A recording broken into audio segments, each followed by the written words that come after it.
we've said around here many times that amenities draw tenants to a project, but they stay because of parking and garbage. When you're going to renew your lease and you're like, I can never park, or I can never have friends over, there's nowhere to park. And we've got some projects like that where parking is hard.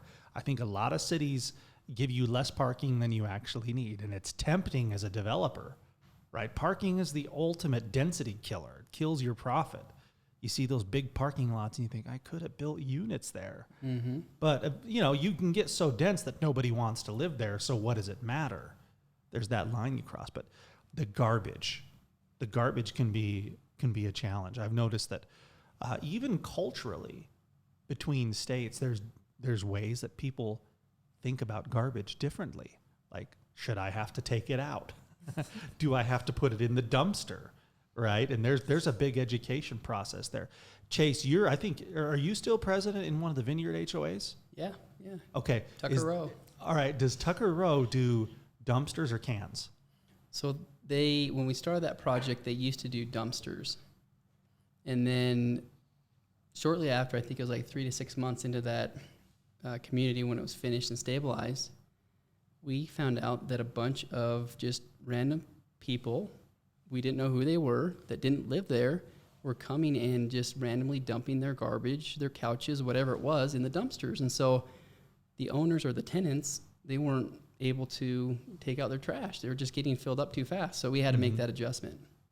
Mm-hmm. I'm going through that in Texas right now at one.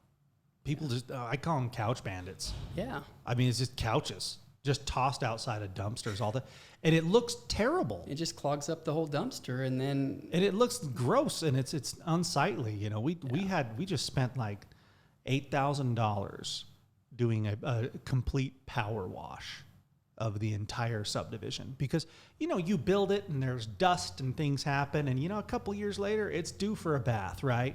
But when you have that trash situation, those enclosures, they get so nasty. Mm-hmm. And the before and after of power washing out those enclosures and just how the project looked in general, it's just a great way to maintain it. So you did cans. Now people have nowhere to go toss a couch or random trash.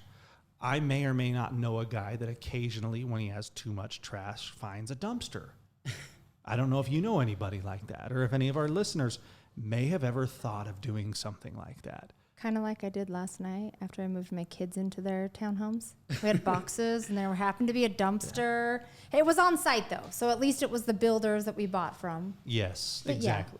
Yeah. It is a temptation that people have. You go toss stuff in a dumpster. So I don't know. I've been kind of flirting with the idea of going to cans at that project, because what would happen?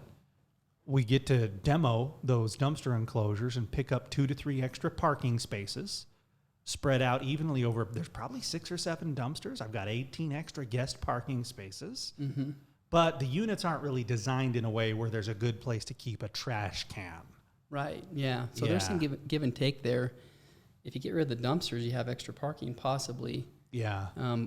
But if you have trash cans, then there's not really much room to put the trash cans in some projects, or depend on what the project looks like. It might be a good idea for us to think in the future of, when we design these buildings, have the architects, can we get a small concrete pad somewhere good mm-hmm. for a trash can to go?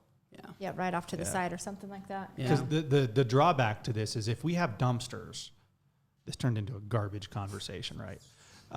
If we have dumpsters, people are tossing stuff. They're not putting stuff all the way in the trash, right? At one project I've worked with, we took the lids off because we observed mom sending kids out, and he couldn't sling the big heavy trash bag up over the top and hold the lid open at the same time. So we took the lids off. But guess what happens? When the big garbage truck comes and it sticks those forks through the slots on the side and lifts it up over the top, the lids aren't holding the stuff in, so trash goes everywhere. I mean, we've had to hire an on-site property manager to just clean stuff up all the time because it's there all the time. So I think the dumpsters is you saying, I'm willing to deal with this problem in 6 locations. The trash cans, you might be creating at over 200 mm-hmm. locations. I don't know. So have you been pleased with it? Is trash a problem? It's helped. It's helped? It helped out a lot, yeah. Yeah, I think it cost a little bit more for every individual unit to have its own trash can. That's why they didn't do it before, but it helped. I mean, they just didn't have anywhere to take their trash out, so we had to make that move. Yeah. There's a new one I'm involved with where it's a different kind of dumpster, where there's like a door that you open in the side. And so people aren't leaving trash out, they're putting it in the side of the dumpster. And that means when they pick it up and dump it, it doesn't go everywhere because they trigger a button on top that opens it just for the trash truck. But you know, there's still the occasional couch. So now we're putting in a gate. I'm going to gate that community so not just any rando can come in there. And that would help Yeah. a lot.